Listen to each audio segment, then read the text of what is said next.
Okay, here we are. We back. Welcome back to the Silver and Blue Huddle, episode number 2.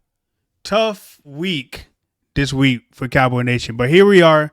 We showed up. I was thinking about maybe canceling the show because it's tough coming up here talking Cowboy football after a loss. But we back with my man SoooamazingNJ, Silver and Blue, episode number 2. Let's get right into it. Welcome back, SoooamazingNJ. Welcome back, sir. How you doing today? Rich, I'm so glad to be back, but guess what, man? What makes me sad today is that we have to critique our team, hopefully in a pro and con type of way. Right.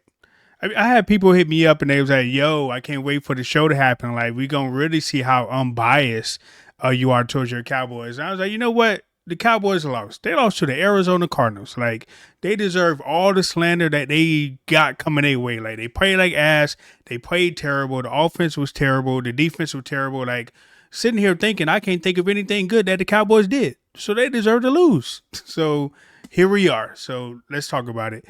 Well, yeah, I was going to say I could start off the defense because, since that was the number one thing that, the Cowboys are known for in the past 2 games was defense. Right. I'll start it off with a little bit of defense. I got some notes right here too as well. Go for it.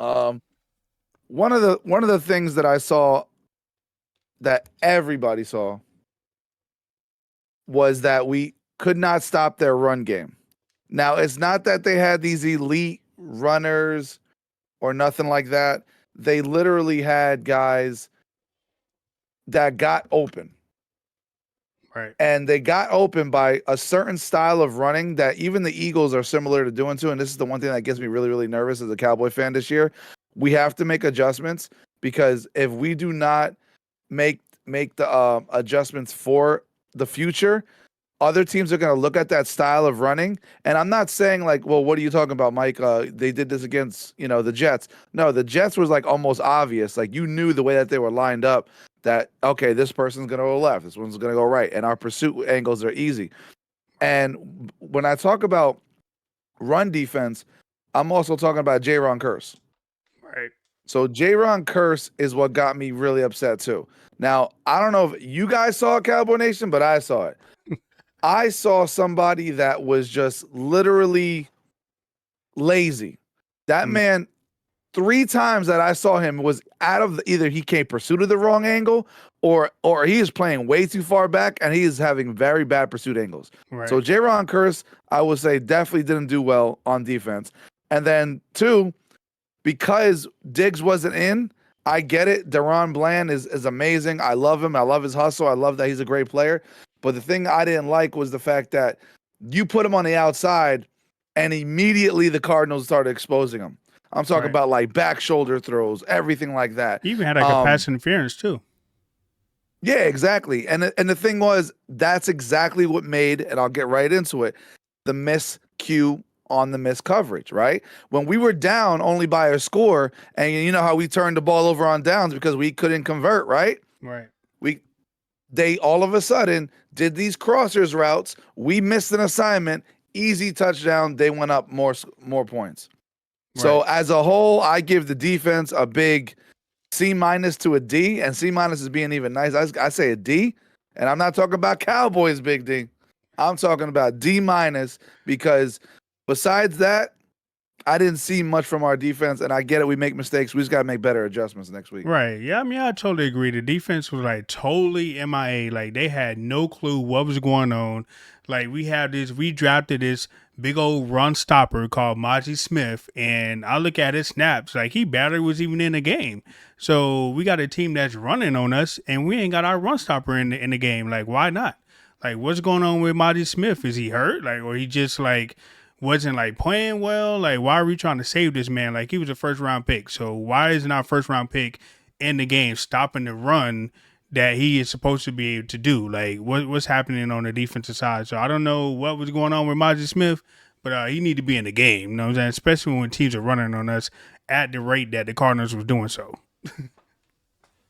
So yeah, that was crazy. No, I agree with you. I mean, at the end of the day, we picked up Mazi Smith for run stopping defense, and to not see like him shed a block and Some of these runs were actually pulling guards. And listen, I'll give it to Cardinals, man. Like, they called a good game. I'm not saying they did some amazing things, but I mean, they called a good game. They ran the ball effectively.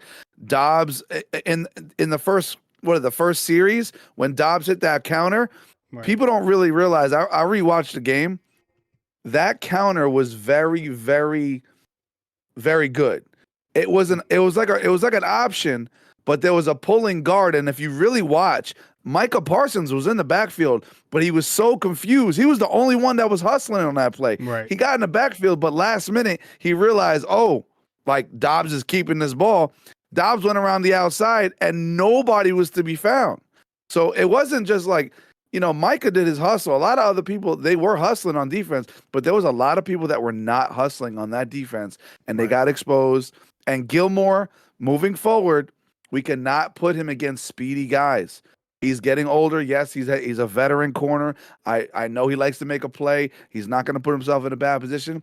But if you can keep putting a speedy receiver on Gillmore, or somebody likes to do double moves, we're in for a long defensive season, because we need somebody else to complement Gillmore, and Diggs was that guy, and we don't have him right now. Right. And I think I said that last week as well. Like, the success of the Dallas Cowboys defense depends on the pass rush getting there. And if that pass rush is not getting there, then our secondary is in trouble. And the Cardinals definitely exposed that. For some strange reason, the pass rush was not getting there. So therefore, we had misassignments behind the freaking D line. We had people like wide open just sitting in the zones, because I guess those guys are maybe just so used to the pass rush getting there to where they could kind of like take plays off, and that kind of like hurt them last week versus the Cardinals, like, because the pass rush really was not even getting there. Like, did we even sack Josh Dobbs? Like, was he even like, I know he was on the run a few times, but did we even sack the man? Micah got one sack on him. One sack, like, that's unheard of. Yeah, like Micah in got the one first sack. couple, in the first couple of weeks, man. Like, we were sacking the quarterback like every few series or whatever, but that only have just one sack definitely put our secondary in trouble, and it kind of showed. So I mean, Josh Dobbs is not like the best quarterback out there. He's very doable. He's a game manager or whatever, but he can make some throws, just like any quarterback can make some throws with the right amount of time. So I'm not surprised that he made the throws that he made, because all the time that he had. I mean, I can go out there and be an NFL quarterback and make those throws. If they're gonna give me that amount of time, like, I'm good. Like, I'll be out there bombing it deep for the touchdown every single time. But the pass rush has to get there in order to be successful, locking teams up and being able to play man coverage like that. Like, we both play Madden, right? So somebody come out and play man defense. What do you run? You run crossers, right? Because eventually somebody's going to get open. They're going to run into each other, or the man just going to go across the field wide open. And that's exactly what the Cardinals did. And in order to gain a pass rush advantage, we need to stop the run. Right. If the Cardinals that don't have these elite running backs in the back, we had James Conner. And shout out to James Conner. He has a great background story. I'm not going to get further into it. And he's a hard-nosed runner. He likes to run north and south. But when you got James Conner and Rondell Moore just running past us like as if our defense didn't exist, we can't even have a pass rush. Right. We need to establish. We picked up Mazi. Like, I'm going to reiterate what you said. We picked up Mazi for a reason.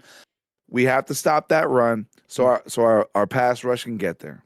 Right. Point period. Yeah, I totally agree, man. Like, the defense just was like, even when they was there, they was kind of like overrunning the plays a little bit. I'm like, did y'all scout the Cardinals? Like, y'all realize that the Cardinals definitely are a running team first, then they go to the pass. Like, why are we overrunning the run plays? Like, that makes no sense. Like, at any one given time, I don't know what Dan Quinn was thinking. Like, hey, they about to pass the ball. No, they're not. They're about to run the ball. Like, that's what the Cardinals do. They had James Conner. Like, that's what they do. Like, you look at them in the first couple of weeks of the season, what got them back in the games, or like really had them in competitive in games, it was the run game. Like, Josh Dobbs was not there like lighting it up. Like, I'm not even quite sure he even went over like 200 yards passing in the first 2 weeks. So I don't know what the game plan was defensively, but it was not there at all. And you just said, speaking of passing too, I want to kind of like transition also into offense, right? And I know you got some good stats for that too as well. It's just like, like I said, I know we kind of went in on the defense right now, but I mean, I'll be honest, like it was a big deal. It was like it's miscues. It was a lot of mistakes. And again, it can happen to anybody in the NFL. I understand that, but again, if our defense was making mistakes, our offense got to step up. Now let's get onto the offensive side of the ball because there was pros and cons too as well. Yeah, the offensive line. I mean, they was missing some key starters or whatever, but that's no excuse. It's always next man up, and the next man did not even really step up. Or when he tried to step up, he was going off sides or he was holding. Like he was doing like some crazy stuff. But the offensive line definitely is not off the hook for this performance. And speaking of like the offense, like let's talk about the red zone offense. Like where is that at? Like when are we gonna put together like a game where we have like 3-4 touchdowns? Like we can get in the red zone, but we can't score. Like we get in the red zone, we gonna kick a field goal. So thank God the kicker that we got is actually usable this year, sort of, kind of so far, and he ain't really been missing field goals. But in a total game, an NFL game, the Dallas Cowboys only scored 1 touchdown, and they had 16 points, and they out there kicking field goals. That is not Super Bowl team like, okay? That is not Super Bowl contender like, okay? You get in the red zone like 5 times. I counted 5 times that the Cowboys was in the red zone. You know what they did? Kick field goals. Like, Super Bowl, but you kicking field goals? I mean, we ain't the 49ers back in the day when their best offense was the kicker. What was the kicker name? Was it I Robbie know you're talking Gold? about. Yeah, now, I know you're talking about when they had that killer defense, but Yeah, they had a nice little defense, and their best offense was getting in field goal range and kicking field goals. Like, yeah, but like you said with the offense, like I'll piggyback exactly where you were left off of the red zone offense. Like you have to be able to convert, right? You have to be able to convert. And right. one of my things is Dak. Now look at me, Dak, look at me, Cowboy Nation. I'm not talking about the bad interception, which is so obvious. I'm not talking about that part. Right. I'm talking about there was at least 3 times that I saw Dak Prescott, and I think one was in the red zone. The other 2 times was like, third down, fourth down, critical places. He was running, like he escaped the pocket, running towards the line of scrimmage. Probably had 1 defender in front of him. And you got to sometimes run, man. Like there was one time, like I think it was for a first down. He could have pump faked real hard, made that guy jump or froze for a second, make that guy miss and get that first down. It was like a 4th and 5 or something. And again, it happened in the red zone right before they scored on us, where he went to go like pretend like he was gonna pump. The guy jumped, fully jumped. He tried to throw it and force it into CeeDee Lamb, and it went right into the dirt. Turnover on downs in the red zone, like you said, Right. in the red zone. So like, what blows my mind is like, Dak, I get it. You're a quarterback. You don't want to get hurt. I 100% that. You want to protect the quarterback. You want to show off why you have a good arm. But Dak, one of your strengths is you can run a little bit, Right. and you're not like a twig either. So it's if I'm a fan, I want to see effort. I'm not talking about, oh no, we got to protect them. No, effort. I want to say, hey, listen, that's a one-on-one situation. It's me or you. I'm gonna try to break you. I'm gonna try to shake. I'm gonna try to show my team that listen. I'm gonna go for this red zone. You know what? You know how bad. You know how much I would have loved to see him like pump fake that, make that guy jump and like fight into the end zone, even if he was short. Right. But to throw the ball in the dirt, I don't want to see that. And then the play right after that is when he throws the interception to triple coverage, which blows my mind as a fan because I'm like, what's going on here? Yeah. And I don't want nobody to say, oh well, McCarthy called a vanilla game and this and that. No, he didn't call a vanilla game. We actually drove down the field half the time. Right. We got to the red zone, did nothing. 5 times we got to the red zone. And what do? Kick field goals. Like, and let's talk about a play in particular. Like, here's the scenario, right? The Cowboys are down 21-13. It is 4th and 4. And the Cowboys are on the Arizona 4. And what do? They go for it. Now, I really don't have an issue with them really going forward, but common sense wise, it's like the end of the third quarter, 4th and 4, you're on the Arizona 4, and you want to go for it. Like, I don't understand why they didn't like take the field goal and then just go down 21-16 and then continue to play defense heading into the fourth quarter. Because you know what happened on the very next possession after they went for it, they didn't get it. They did force a punt and got the ball back. So Yep. say you took that field goal, right? And then it's a kickoff, and then you stop Arizona again. So now the score is 21-16. And you can just go down the field like you've been doing all game long and take the league. And you know the rest of the thing is probably a GG. You probably win that game easy. But I don't understand the 4th and 4 call on the Arizona 4 in that situation. I would like to have seen them go for it. I mean, kick the field goal, take the points, take the 3 points, and like just play defense. Like you had a whole lot of time left in the game, man. Like a whole quarter. Like you only going to be down 21-16, and then you can go back down and take the lead. And then it's probably a GG's after that. Like you got to put that pressure on the Cardinals to get points. Like I know you wanted 7, but bro, why are you forcing the issue right there? Take the 3. But you know what I wanted to add on to that red zone again? Because again, I know the red zone was such a big deal for us this week, right? Mm. Another thing I want to analyze is we have guys like Turpin. We have other speedsters that we could use. Why is it that like we can't just line up double tight ends, either run the ball right down their throat, right? Which I know why we weren't confident, because we had so many old offensive linemen out. So I know that's why they weren't confident enough to just like pound it down their throat. I know that. But at the same time, it's like you can't put like Turpin on like a jet sweep, even if we fake him the handoff and give it to Rico or give it to Pollard, which Rico did a phenomenal job. I think he did a great job Cowbell, stepping up. Rico, let's go. Oh yeah. That's what I'm talking about. Got a little cowbell action. My Rico cowbell definitely deserves a moment cowbell. my cowbell moment of the game. Player of the game. My cowbell player of the game has to be Rico. Let's go. Right there. Shout out to More Rico. cowbell. I want to see some more cowbell players step up for this Cowboy team, because there was a lot of them. An honorable mention to our I'm going to butcher this name. Lupecki. He was number 40. He was our fullback. He picked up some good yardage too, a little couple plays here and there. Yeah. But back to what I was saying is the red zone is like, you can't put Turpin on a jet on a motion jet and maybe give it to him, beat the guys to the edge. I don't know, man. Like I was just thinking, like there was so many things, but like it was, oh, Dak doesn't know what to do. I'm gonna roll out and I don't know. I just feel like it was the play calling, because the O-line wasn't all there. Mm-hmm. It was like almost like it was a little shaky.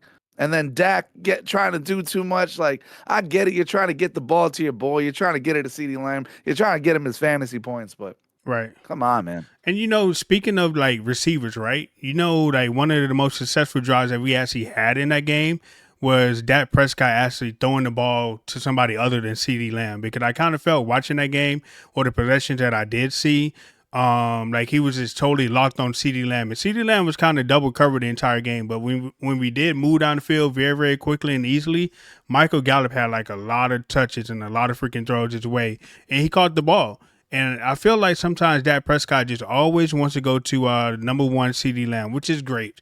But at some point, can we please use CD as a decoy? Like, can we just like, okay, he's double covered. Like, throw it to Brandon Cooks, throw it to Michael Gallup or something, throw it to the tight end. You do not have to like always try to make a play with CeeDee Lamb. Like, just get the first down, man. Go to your third or fourth read, bro. Like, throw it to Michael Gallup. And when he did that, we had a nice successful drive all the way down the field, man. And you know what? Like I said, I feel like we beat up our own team right now.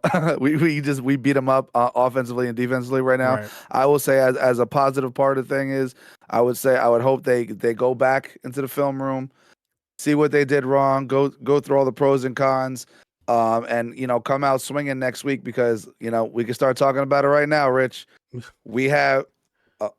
I'm sorry. Hello. My bad. I muted myself on the other thing. Sorry. Let's talk about it right now. We have the New England Patriots coming up next week, and we got to be ready for that, because I'm telling you, unlike the Cardinals, Bill Belichick is going to come with a game plan. He saw what the Cardinals did to us. So I guess my question to you is, what's your thoughts on this next matchup? I mean, New England's always tough, right? I mean, their coaching pretty much keep them in games. Like when I think of Bill Belichick and the Patriots, like I'm thinking like, okay, he's going to take away the number one option, which is CD Lamb. CD Lamb is not going to have a great day. And when I look at back what Bill Belichick and the Patriots did to Tyreek Hill had like one touchdown and like he had a few plays here and there, but for the most part, he was locked down.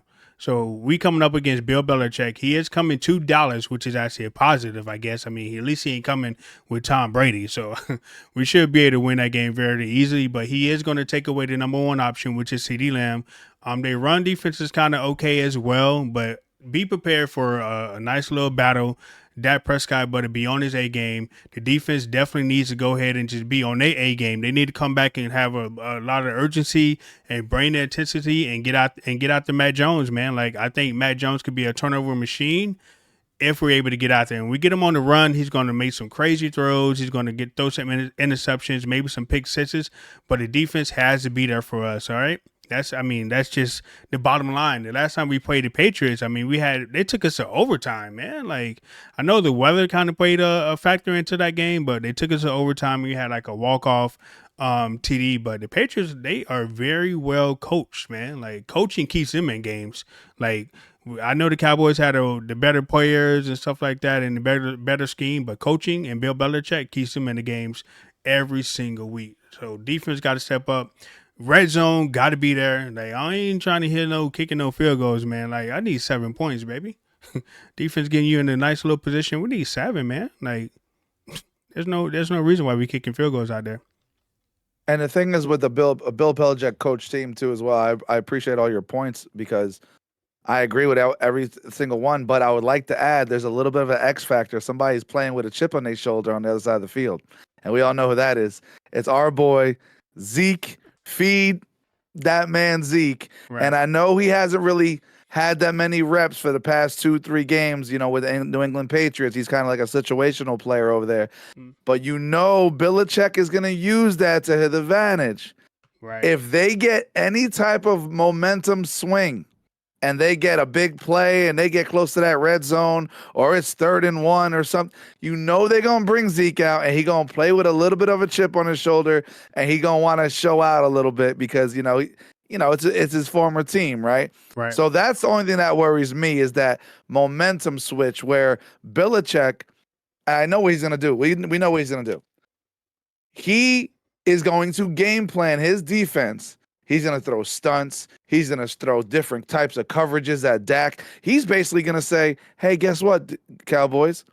Run the ball with Pollard. We're going to stop it. That's what Belichick is telling his team this week. Right. We got to stop their run and force Dak to beat us. And then what they're going to do is and Cowboys, please establish the run against this team next week. If we do not establish the run next week, Belichick is going to have a field day with Dak, and Dak will throw interceptions. Just like we want Mac Jones to throw interceptions, right, and we want Mac Jones to be a turnover machine. Dak, I love you, man, but Belichick is going to throw the whole kitchen sink at you. He's going to show you looks that you're going to think is a blitz, and it's not a blitz. You're going to have a freaking D lineman dropping back in the zone, and I don't want to see that. I want to see Dak throw less than 30. Because what did I say last week? And I wish I had a clip of it. Anytime Dak throws 40 times or more in a game, we always lose, or a very high percentage of losing. We got to keep Dak in the low 30s to 29, 28, 25 attempts throwing, and I think we could win that game. That's what I worry. And you know who led the New England Patriots in rushing last week? Zeke. See, the man had 80 yards. Out of the blue against the Jets, supposedly the great defense in the world. And that's supposed to be defense. Yeah, the Jets supposed to have a great defense, but Zeke had 80 yards on 16 carries. So yeah, Zeke is definitely gonna get the ball a lot. I mean, I would not be surprised if the Patriots make it down to the goal line, that Zeke is definitely the goal line back, and he may just punch it in there, like just for old time's sake or whatever. But it's gonna be a tough game, man. Hopefully we're able to bounce back. I'm confident that we're gonna be able to bounce back. I don't want a close game. I want Dallas Cowboys to just come out there and just dominate. I was listening to ESPN this morning, and I think it was Michael Irvin, I think. or somebody that was like, I think it was Michael Irvin, and he was like, "Yo, back in the day, as the Dallas Cowboys, and they was doing it on their little dynasty and winning three like championships back in a row. Like they never played down to their opponent. Like they played Arizona Cardinal team like we did. Like the game would be over at halftime. It would be like 30-0. They went in there, took care of their business, and then like the second half, all the second and third string players got in. Like I would love for us to get to something like that where we just come out and dominate. You look at teams like the Chiefs, that's what they do, bro. Like the Chiefs are barrier in like struggle games. They just come out and just dominate. Like why can't we ever get back to that? I mean, we had a chance, right? And we just didn't do it this week. I feel like this was like a wake up call game Mm-hmm. against the Cardinals, and we just can't do that going into the New England game because those boys will be ready to they'll be ready to play, and they're going to be coached up ready to play. So I think my suggestion as a fan, I would love to see a well focused Cowboys team come out this next game, because if you go in still thinking about the loss from last week, if you go in thinking, oh well, they only got Mac Jones, we don't have nothing to worry about. If you go in there with that mindset, you're gonna put yourself in a very very hard fought game. And if you really want to go out there and dominate and put your foot on their neck, you need to establish that run against the New England Patriots. You have to. Yeah, like thinking about like New England, like what do you think is a strong point? Is it the pass game or the run game? Because I know they ain't like trusting in Matt Jones like that. I mean, Mac Jones is it's 50-50 with him when I watch him. Again, I don't follow them like I do the Cowboys, but like he's gonna make his plays too. I mean, if you it's just like any NFL quarterback, right? If you put him in the right positions, like even Dobbs looked decent last week, getting the ball off when now he did get sacked, he did get pressured a little bit, but he Mm-hmm. got the ball off when he needed to. And I think that I chalk that up to good coaching, because the Cardinals were able to establish a run game, which then alleviated the pass rush. So that's the part that I don't want to see happen again this week. I don't want to see a Mac Jones being able to drop back there, make his read and make it cleanly. Like all because they established a run game. Last thing I need is Zeke Elliott to go over 100 yards rushing. Now we're worried about the run game. Like Right. this next week's game is about the trenches. There's nothing on the Patriots side of the ball that I could say, "Oh my God, I'm afraid of this receiver." Like I'm not afraid of their receivers. I'm afraid of the game planning. Right. And for the love of God, man, can you please start the Mazi Smith? Like he was a first round pick for a reason. Like he's a run stopper. Like I had no idea who he was on draft night, but then when people kept saying, "Oh, he's a run stopper. He's from Michigan." I think that he's from Michigan, right? So Yep. like he's a run stopper, but the man barely played last week, and the Cardinals just ran all over us, bro. Like it was embarrassing to watch. I mean, they broke like one point. I was like, all right, defense gonna tighten up. Then they broke another one. I was like, what is going on? What game am I watching? Like what Cowboy team am I watching that they're not able to stop the run? Like the Cowboys haven't been like a run stopping team in like a long time, but we have been able Mhm. to at least limit it a little bit to where they just stop doing it, or at least the Yeah. offense been able to pick up the slack and be like, okay, offense coming out there just dominating. Now the other team is behind and they can't really run the ball no more because they already down like 21-7 or something like that, or 21 Well, zip. yeah. But And that's all because like I said on that play with Rondell Moore when he took it to the house, Ron Curse was way too far back, and the reason why they had Ron Curse so far back was because Bland kept getting beat on these one-on-one situations, so they were like, "Oh, we got to drop back our safeties, for pass coverage." But Ron Curse is not a deep threat safety. Like Curse and Wilson, like these other strong safeties we have and free safeties, they're more like linebackers. They should be more into the box. They right. should not be that far out because as you could tell, they got torched. Yeah, They they're terrible in coverage. Everybody outside of Days and Gilmore are terrible in coverage. That's why when the Javon Curse and Bland and Jordan Lewis, whenever they do yeah. step up and whenever they do contribute to the team, it's always because they're in the middle of the field and they got like a pick or they just coming up licking somebody with a tackle or whatever. Like they Yeah. very rarely Like a have strip fumble, successful. yeah. Yeah, they rarely have very successful outside type plays because that's just not who they are. Like they're in the box type of dudes, nickel type dudes, maybe covering like a little shallow type slant or something like that, or a drag. But you put them in coverage, and as you saw, like pass interference, holding. I'm like, oh my god, guys, like what are y'all doing in Yeah. practice? So I just hope, like I said, I know we're going back and forth, so I just hope that we come out focused and ready. That's like my message to the Cowboys Yeah. staff and everything. No Just come out way we focused. I want to dropped see two us lose. games in a row. I don't think last season we dropped two games in a row. Normally they do bounce back pretty good after a loss or whatever, but hopefully they just go back and get that intensity back and become a little bit more focused and come out with a better game plan. And for the love of God, can the offense please score some touchdowns, okay? I'm tired of seeing you in the red zone and you do nothing, okay? Dakota Prescott, okay? CD Lamb, Mike McCarthy, you better call something that goes in the end zone, okay? That's what I want to see. We need six. We need sixes, not threes. Yeah, like since and, just going back to Josh Dobbs, right? We should be very familiar with Josh Dobbs because we did play against him versus the Titans last year, and we did a pretty good job on containing him. So it's not like we didn't know who this guy was. Like I can go out there and play quarterback for the Cardinals, and you're gonna give me that amount of time, and the pass rush is not going to get there. But Yep. overall, very disappointing performance by the Cowboys. Man, I'm upset, but it's only week 3, and you can't win the Super Bowl in week 3. So I'm gonna be patient. I'm still Cowboy Nation. I'm still gonna come up here and say, "Hey, we going to the Super Bowl," because that's just who Yep. I am, It's our and year. that's what I believe. And we're gonna be Cowboy Nation until we die. Okay, so yeah, we still gonna win the Super Bowl, baby. Yep, I agree too. I think it was just a setback, and that's it. Like I think we got it moving forward. Yeah, But we had to talk about it, and it's on to New England now. That's the way I look at it. absolutely, absolutely. So. All right, so let's give her we winding down the show a little bit. Let's give her a prediction for a score prediction for the Patriots and the Cowboys.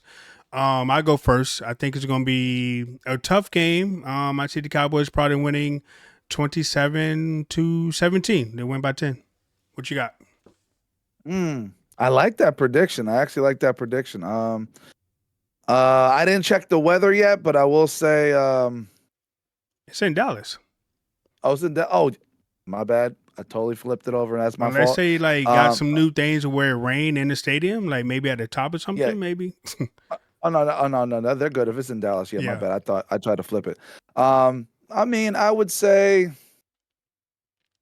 you said 27-14. You said 27-17. Yep. Win by 10. 27-17.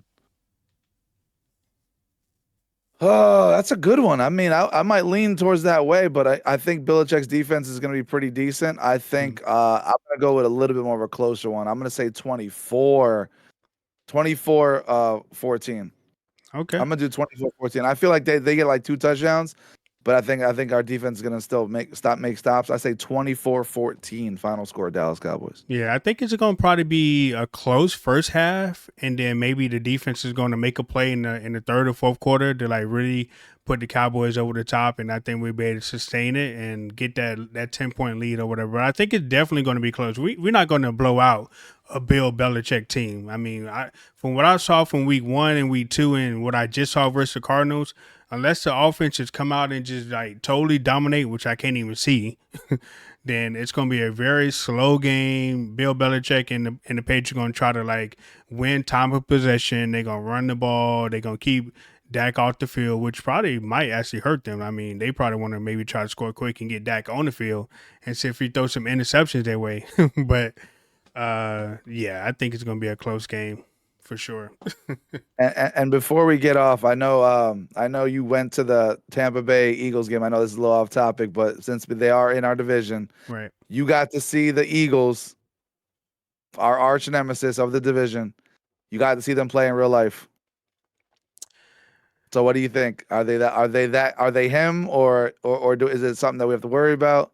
Hell no, man. The Eagles are trash. Hell no. We're not worried about no Eagles. I tell you this, right, about the Eagles. I saw them live, and it was a great experience or whatever, but the Eagles got problems.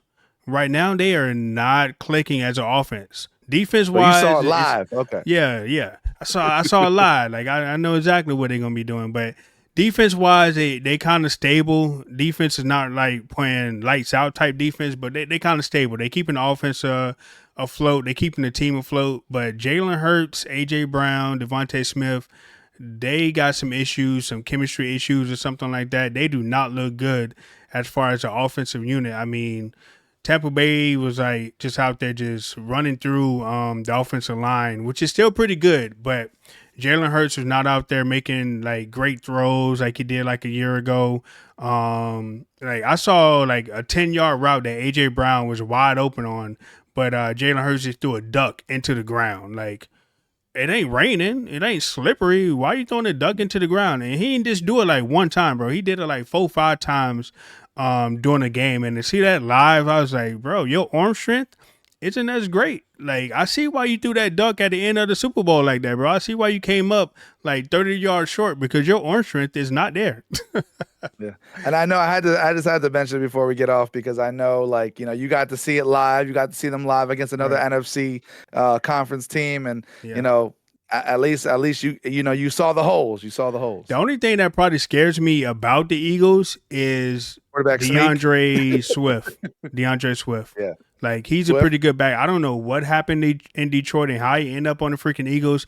I think like the NFL need to check the Eagles books. I don't know how they able to afford all these damn players. You know what I'm saying?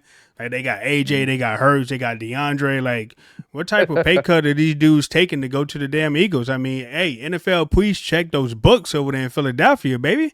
Something to sing a little bit Facts. off over there, man. I don't know how they affording all these players, but yeah. But the quarterback sneak to me though is a very dangerous play, especially the way that the Eagles run it, because the quarterback is over the top, so he's leaning over the top. And you know what's really going to stop that play in the future, and they're going to probably make it illegal, is when defenders knock the quarterback upside the head a lot of times while he doing that You're quarterback sneak talking about like because a helmet to helmet helmet to helmet, contact. Yeah, yes. yeah. Helmet to helmet is going to like start going rampant on that particular play because I understand the push.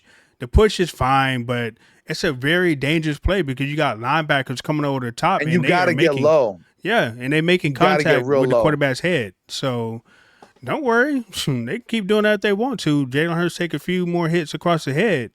They'll stop that. I don't Yeah. like the play just because of that. And I think it really puts the defense at a disadvantage as well because the offensive line is like chopping at their legs so All much. they're But doing is that, and they think about it when like, you saw it yesterday live, like you saw it was literally snap, and they just like it's like they're not even raising their heads. It was literally they both fall into each yeah, other, and like you said, everybody else is going on top. So like I can see where you're getting at is that one yeah, of these days, yeah, the D line and the O line, they're gonna drop down, and then these linebackers are just gonna say F it, and then it's gonna be a helmet to helmet shot, yeah. and yeah, And somebody's it gonna get kind a of concussion already one is. day. Like looking at it live and seeing them do it up and close, like it kind of is a bunch of just helmet to helmet type play. Like I don't understand how it wasn't outlawed last season. I mean, the quarterback sneak is already like unstoppable. I mean, the Bucks did stop it like 2 times, but it's Yeah, a very dangerous play. I don't see why the Eagles continue to run it because it ain't nothing but helmet to helmet contact. So yeah. NFL think they care about concussions, but yeah, they still got that play out there. Like, bro, I, it's I not. just I just think like you said, like I gotta agree, like they're not gonna stop it until something bad happens. When Yeah, something bad happens, then they'll be like they'll reconsider it or right. something And like if that. I was a defensive coordinator, I'd be like, yo, go tap him in the head a few times, and they'll stop that shit then. Like go over the But top, no, like I just yeah. wanted to ask that question. I think, like I said, the Eagles they don't look as strong as they did last year. I mean, because they really wasn't running the ball like that. They was taking shots down the field, but I'm noticing this year they're not taking that many shots down the field no more like that. They just struggling to get the run, and then if it gets going, it gets going. If not, then they kind of struggle a little bit. The Bucks probably could have won that game if Mike Evans would have caught balls that he should have. Like he was wide open, bro, just over there dropping balls. He did drop like a touchdown as well. But they was very beatable. So technically, in my eyes, man, the Eagles should have lost week 1. They should have lost week 2. They probably win this game, but to me, they should probably be 1 and 2 if we really keep in score. But a lot of people say that's hate, but that ain't hate. That's just telling the truth. They're not Hey, playing well. What it's I'm a curious long to season. hear your thoughts about the Eagles. Like, have you watched them a few times or no? Not really. I mean, I only watched that Patriots Eagles game a little bit too much. Like, cause again, when I do football Sundays over at my house, like I usually have my dad, I have my family members over. So we're usually like watching like multiple games at a time. And then my brother's a big Colts fan. My dad's Right, a Steeler fan. So I kind of watch those games a lot when the Cowboys aren't on. right. But I mean, I don't really start thinking about our NFC East. matchups until we're about to play them that week. That's when I kind of like, as a fan, I start like breaking down, like, all right, let me see what they got. What are the injuries? Where's the Right. weaknesses? So as of right now, I don't have a keen thing yet on the Eagles. I want to see them play a little bit more until we match Right. up. But I mean, overall, about the Eagles, man, fuck the Eagles, man. They ain't nobody. Exactly. We We're got still that gonna win the easy. division. I don't care. I don't care what we say. And That's everybody's gonna easy. say, "Oh, you guys are crazy." We're gonna win the division. Trust me. We had a little setback. That's it. Right. That's all we had. We good. But yeah, all right. So that's episode 2, Silver and Blue Huddle with my man So Amazing New Jersey. Cowbell, a new segment we're Yeah. gonna be doing. I Hmm. thought maybe we was gonna be able to ring that cowbell a lot, giving it to players that we thought played well, but the damn Cowboys lost, man. So we couldn't really use it as much. But shout out to Rico who did get the cowbell. So shout out to It him. will be back, chat. It will be back. So yeah, so shout out to him for that, man. But appreciate you guys tuning in. Make sure you guys follow the channel. It is also available on all podcasting apps such as Apple Podcasts. We're on Spotify. We're on Google. I don't know what they call that because I'm Team iPhone, so I don't really care what they call it. But we are available wherever you listen to your podcast. So the visual podcast is going to be available shortly after I edit it up a little bit, throw some captions or something on it. But we really appreciate you guys tuning in for another week of Silver and Blue Huddle with my man So Amazing New Jersey. Hopefully next week we got a lot of positive. Look, that should be a freaking thumbnail. But hopefully next week we can come back and really be positive and be happy and celebratory about the Dallas Cowboys beating the New England Patriots, man. But any lasting words you got, Mike? Nah, just go Cowboys, DC Fail for life. Appreciate everybody always listening. Each week we're gonna get better and better. And again, the more engagement you guys give us, the more different topics we like to bring up and even segments we can add. Absolutely. So peace out, everybody. See you next week. Silver and Blue Huddle. We out.